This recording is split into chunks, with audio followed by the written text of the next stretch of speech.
Hey, good morning. Welcome, everybody. We are live here with another Cycle Power Chat. I'm Anna Saucier. This is my co host, Melissa Buchan, Hello. for Cycle Power Summit. And we're here to talk about self advocacy. I want to just first say, if you get background noise, I had to run to Starbucks this morning. They literally raced to Starbucks to be on this live because, of course, the internet goes out right before we're supposed to go live.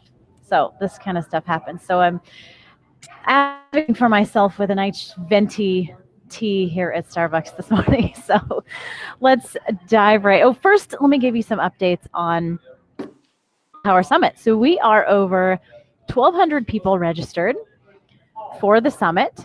That is awesome. So Yeah, it's super exciting. And you know what, Melissa, I'm hearing from different, I think I shared with you yesterday, we're hearing from different places that this is being shared in big groups of people, big organizations that I don't even know about, that we didn't even know people were sharing. So, I mean, it just makes me more and more excited that there's something on here. We've got something here, you know, the world, women, couples, everybody is so excited about having this information, sharing this information.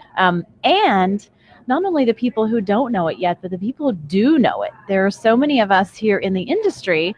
And I know there are a lot of people here in the industry of fertility awareness and restorative reproductive health care who are participating in the summit, who recognize that we need to be doing this together in order to share the right information with the right people. So, and I know, and it's so very exciting. You know that old adage that if we each give a little, we can accomplish a lot.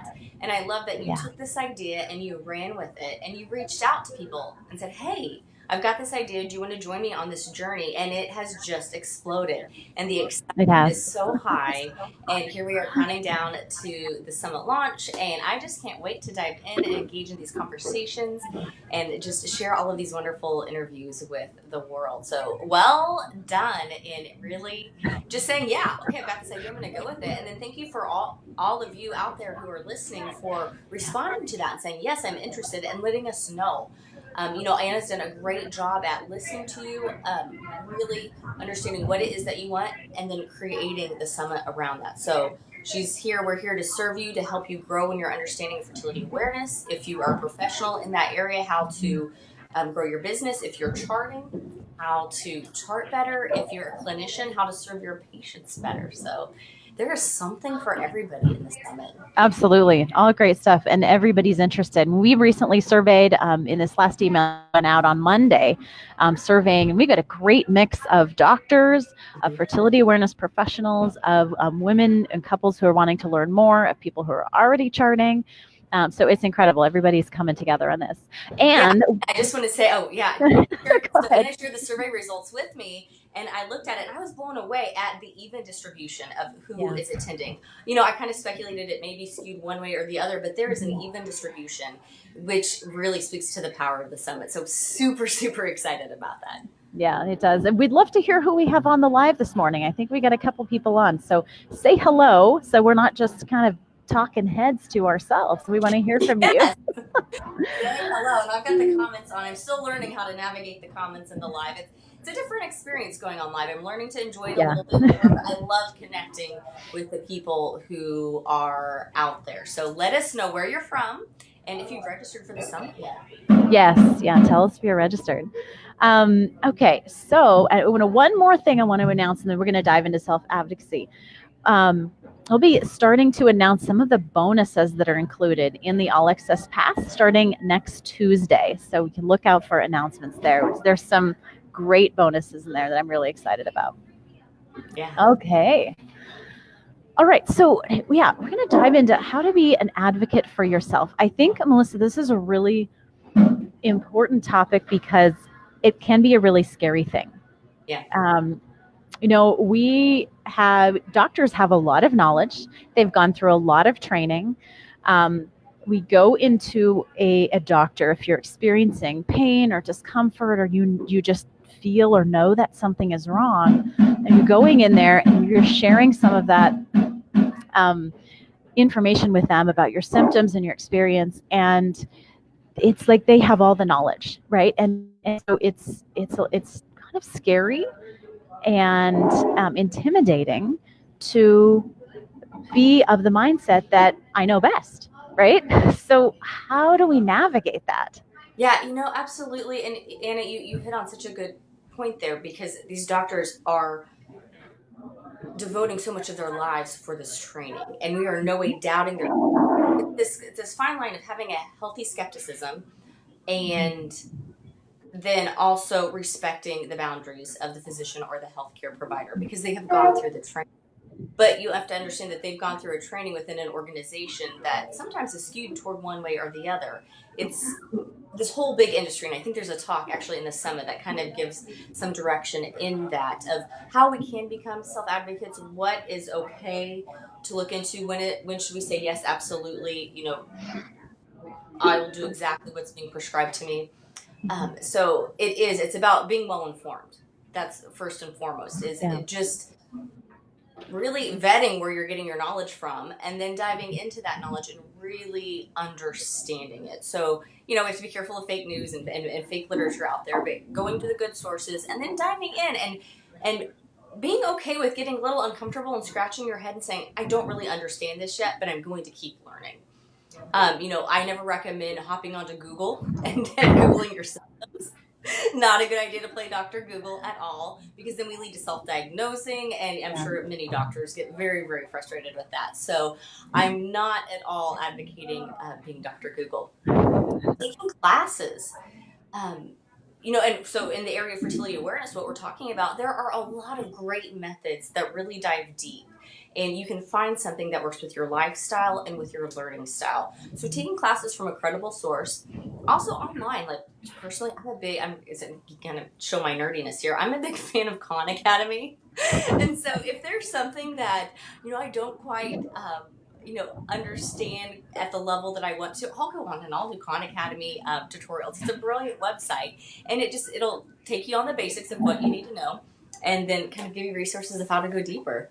So I've used Khan for like math, but it's Oh there yeah, for health and medical stuff too. it's really I expanded. I didn't don't know know that. medical, I should say that, but like their Okay. anatomy and physiology and biology section is great. Math Okay. is fantastic as well. I mean, they've added history. They're really expanding. So Oh, nice.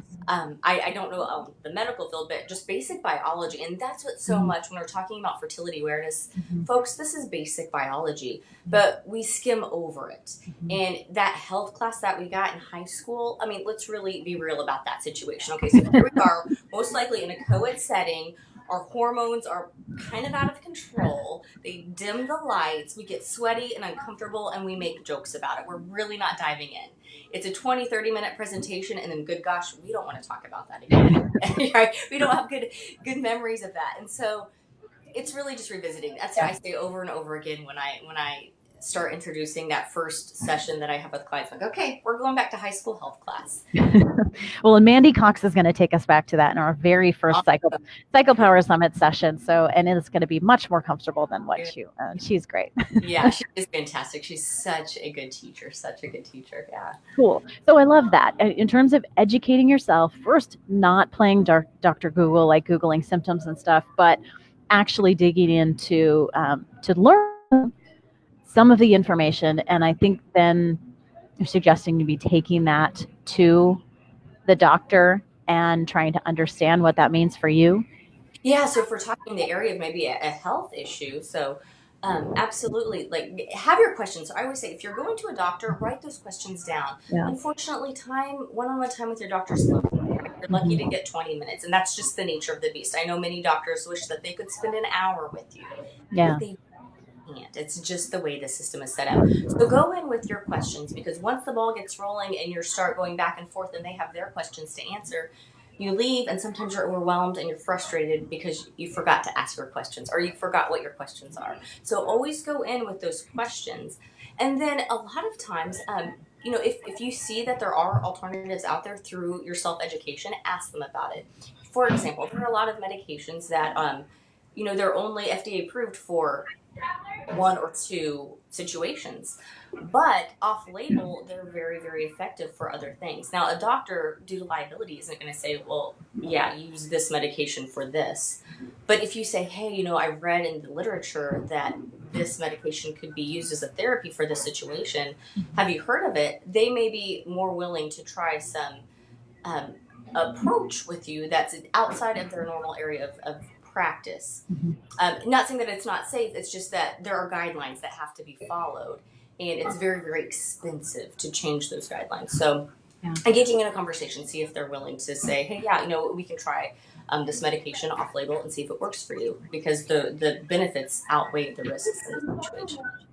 Plus, I think, when you've done some research and have at least, I think that's a great point about the good questions, good meaningful questions that you can bring into your doctor, because that demonstrates to them that you have done some research, but you're not telling them essentially, actually what to do, but you're in this together, right? Let's start a conversation about my health. Yes. And I think that's a major part of being a good self-advocate. I think it swings both ways. I've had conversations with physicians who are in this realm of restorative reproductive medicine, and they get frustrated because they really want to help their patients get to the root cause, but their patients are there for a quick fix. It's almost like this. I don't know if the right term is this antibiotic mentality, where we go in with an infection and need a treatment. Well, yeah, there are certain situations where there's an urgent situation and this medication will help it. But a lot of doctors are willing to go deep if you're willing to go deep as well. So yeah, I think it's a catch-22 on either side. So that's why the summit's here. It's just raising awareness. I hope more than anything that when you enter the summit, you have questions, but when you leave, you have even more questions, that it really spurs this curiosity to learn more. Yeah, that's a great point. And also, when you're in with a doctor, to ask those further questions. I know it can have some of that pressure in the doctor's office, and it always actually helps me when I'm going into the doctor for something where I'm a little bit overwhelmed, to bring my spouse, or even if your husband can't go, or you bring somebody with you who can ask those questions, because it's really hard to talk about your symptoms, to listen to what the doctor's saying, and then formulate intelligent questions back, right? And this is the thing. So this is funny. Okay, I'm going to share a quick story. This is off the top of my head. But so the doctor that I go to, restorative, reproductive medicine. So my last checkup, I was in the waiting room, and this place is booming. There are mamas everywhere. There are everywhere. But I was shocked. This is a women's clinic. I was shocked at the number of men who were accompanying their wives, their partners into the office. And so I texted my husband, I'm like, you should feel bad that you're not here with me. Like, this is the thing now. Couples go together to the doctor. Now, there were a lot of pregnant women there, but there were a lot who weren't. They had somebody of support with them. And it made sense, because just given the nature of the office, it's probably a very sensitive area. It is, our reproductive health and our hormone health that is sensitive. So it's a beautiful point, Anna, to ask for a supportive person, your spouse, your mother, your best friend, to go in with you if it's a difficult situation that you're going through. I went with my husband to urgent care yesterday. He had some significant ear pain, and he could have gone himself and explained his symptoms, but I ended up being the one, he's in pain, so I was the one who could really ask questions and understand, and it takes that pressure off the person who is, the spotlight, Absolutely. So, Absolutely. Awesome. I love it. So these are some just nice, simple points. We're talking about educating yourself, not self-diagnosing, but understanding what may be going on with your body, but understanding your symptoms. Taking note, that was a great point, Melissa, about writing down all your questions, even writing down everything that you learn, and questions about how that might be affecting your health. And then taking that knowledge, going to, talk with it doesn't have to be, we use doctor, and we should use something more generic like medical provider, because, not only doctors, but nurse practitioners, alternative health providers who can absolutely help you with a lot of these medical conditions. So working to understand what is going on with your body and asking as many questions as possible, that you can own it. That's the phrase I like to use, that you can own your health, while respecting, that professional, speaking up for yourself while respecting that medical professional. Absolutely. And continuing to do that, to owning your health. Okay, this looks a little odd, ask questions and go back and forth on that. I love it.